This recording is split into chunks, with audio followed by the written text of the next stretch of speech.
Viola Irene Desmond was born on July 6, 1914, in Halifax, Nova Scotia, at a time when Canada was still quietly divided by racial barriers that were not always written into law but were deeply embedded in social custom. From the very beginning, Viola was raised in a household that valued hard work, dignity, and education, and her parents James and Gwendolyn Desmond encouraged their children to dream beyond the boundaries that society tried to place upon them.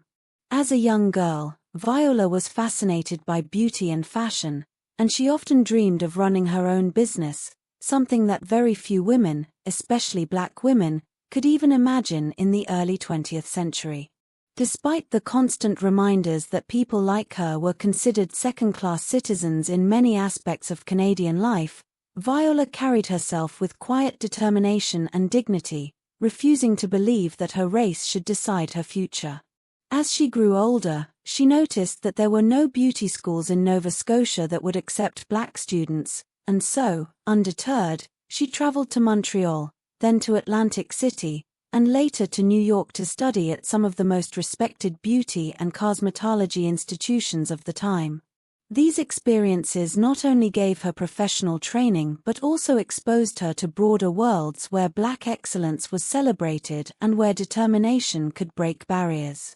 When she returned to Halifax, Viola opened her own beauty salon, a bold move that made her one of the very few black female entrepreneurs in her community. Her salon was not just a place for hairstyling, it became a gathering spot where women could feel proud, confident, and uplifted, and it quickly earned her a reputation as a skilled businesswoman and community leader.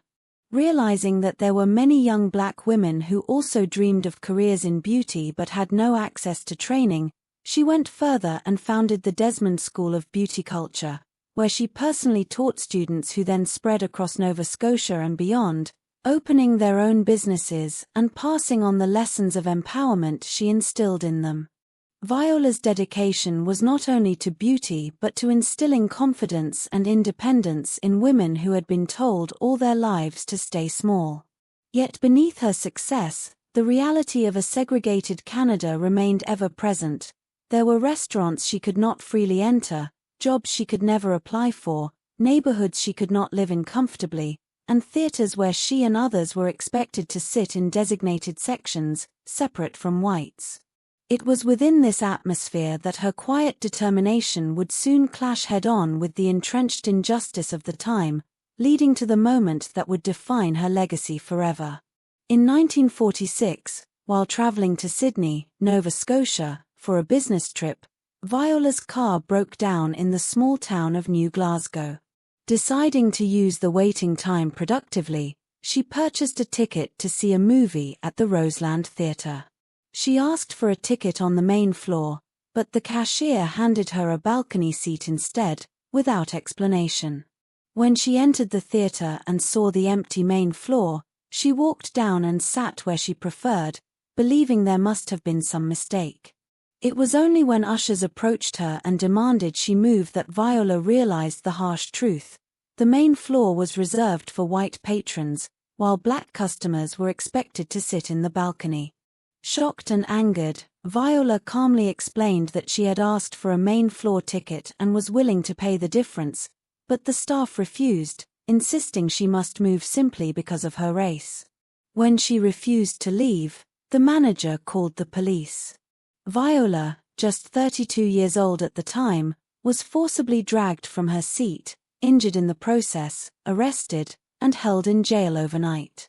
The charge was not officially breaking segregation laws, since Canada had no such explicit law, but rather defrauding the provincial government of the 1-cent difference in tax between a balcony and a main floor ticket. This absurd technicality revealed the ugliness of systemic racism that hid behind polite Canadian laws. For a woman who had dedicated her life to building dignity and empowerment in others, being humiliated in such a way was both painful and eye-opening. Yet even in that moment of injustice, Viola did not let her spirit break. She decided she would not quietly accept what had been done to her. The seeds of her courage had been planted, and this small-town incident would soon grow into one of the most significant civil rights challenges in Canadian history. When Viola Desmond appeared in court the morning after her arrest, she was charged not with the clear act of civil disobedience but with the technical crime of tax evasion, the 1-cent difference between her balcony ticket and a main floor seat. It was a cruel absurdity that tried to disguise the truth. The real issue was not a penny, but her refusal to accept segregation. She was fined $20 and forced to pay $6 in court costs, a punishment meant to humiliate her and remind others not to resist.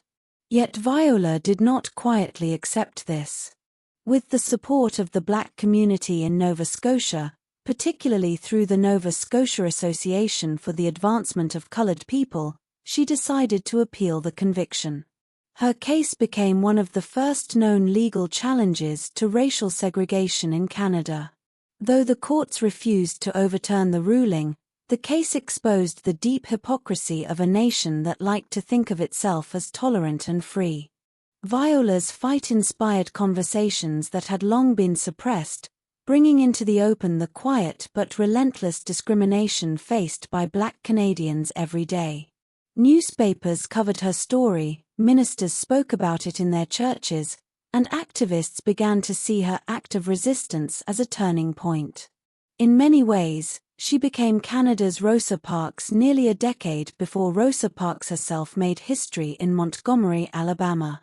But unlike in the United States, where segregation was written into law, Canadian racism was often cloaked in unspoken customs and subtle exclusions, making it more difficult to expose and fight in court. Viola's courage in refusing to move that day in the Roseland Theatre cracked open the silence and made it impossible for society to pretend it was colorblind. Yet the personal cost to Viola was heavy. Her business suffered because of the controversy, and she endured social isolation, gossip, and hostility. She eventually moved away from Halifax, and later, after her marriage ended, she tried to start fresh in Montreal and eventually in New York City. Although she never saw the full impact of her actions during her lifetime, she remained a symbol of dignity, strength, and quiet defiance. She never allowed bitterness to take root in her heart, even though she had been treated unjustly. Instead, she focused on moving forward, continuing her work as an entrepreneur and mentor while carrying with her the knowledge that she had stood for something larger than herself. Her story remained alive in the memories of those she inspired, whispered in church gatherings and community meetings, a reminder that even one woman's refusal to give in could ignite a movement. While her case did not succeed in court, it laid the groundwork for future generations to demand change, and it proved that resistance, even when it seems small or defeated, has a power that can ripple across decades. Viola Desmond's act of courage was not just about sitting in a chair in a movie theater. It was about demanding to be seen as fully human in a society that tried to diminish her. That demand, once made, could never be silenced again. Although Viola Desmond passed away in 1965 at the age of only 50, her story did not end with her death, for the seeds she had planted by refusing to accept injustice continued to grow, slowly but surely, in the conscience of Canada. For many years, her act of defiance at the Roseland Theatre remained a powerful memory mostly within Black Nova Scotian communities, spoken of with pride and passed down as an example of courage, even while the broader Canadian society tried to ignore or forget the uncomfortable truth of its racial discrimination. But as the civil rights movements gained momentum around the world in the decades following her arrest, activists, historians, and educators began to revive Viola's story, recognizing that what she had done in 1946 was not just a small local act but a defining moment in Canada's own struggle for equality. Over time, more people began to understand that Canada, too, had its own form of segregation, and that heroes like Viola had stood up to it long before it was fashionable or safe to do so. The persistence of her community and the voices that kept her story alive eventually led to a remarkable moment in 2010, when the government of Nova Scotia, more than 60 years after her arrest, issued Viola Desmond a free pardon, acknowledging that the conviction had been a grave miscarriage of justice. It was a symbolic gesture, but one that carried enormous weight, for it was the first posthumous free pardon ever granted in Canada, and it was accompanied by an apology from the Premier of Nova Scotia to Viola's family and to all those who had suffered under the systemic racism of the time.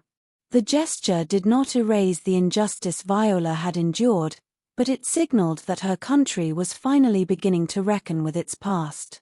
Just a few years later, her legacy reached even greater heights when, in 2016, the Bank of Canada announced that Viola Desmond would become the first Canadian woman, and the first Black person, to appear alone on a regularly circulating Canadian banknote.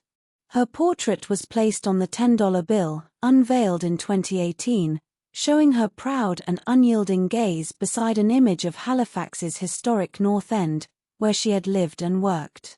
This honor transformed Viola into a national icon, placing her face into the hands of millions of Canadians every day and ensuring that her story could never again be pushed into the margins of history. For her family and for countless Canadians, it was a moment of vindication, proof that her courage had not been in vain. Today, Viola Desmond is celebrated in classrooms, in museums, and in public spaces as one of Canada's greatest civil rights pioneers. Her life is remembered not only for that single act of defiance in a movie theater but for the broader message it represents, that change often begins with one person's refusal to accept injustice, that courage can be quiet yet unstoppable, and that the dignity of a single individual can shine a light powerful enough to expose an entire system of oppression. She showed that you do not need to be famous, wealthy, or politically powerful to make history. You simply need to stand firm when others expect you to bow. In standing up to the injustice of segregation, Viola Desmond gave future generations a roadmap for how to face prejudice with grace and determination. She reminded Canadians that equality is not given but fought for, that progress is built on the sacrifices of those who come before, and that silence in the face of injustice only allows it to grow stronger. Her story continues to inspire people far beyond Canada's borders, resonating with anyone who has ever felt marginalized, excluded, or told to stay in their place. It speaks to the universal struggle for human dignity and to the extraordinary power of ordinary individuals to make a difference. Even now, decades after her passing, the ripple effect of her courage can be felt in movements for justice and inclusion across the globe. Viola Desmond may not have lived to see the world finally honor her bravery, but the enduring legacy of her life ensures that her voice, her stand, and her unshakable dignity will echo for generations to come, reminding us that change is always possible when someone dares to say no to injustice.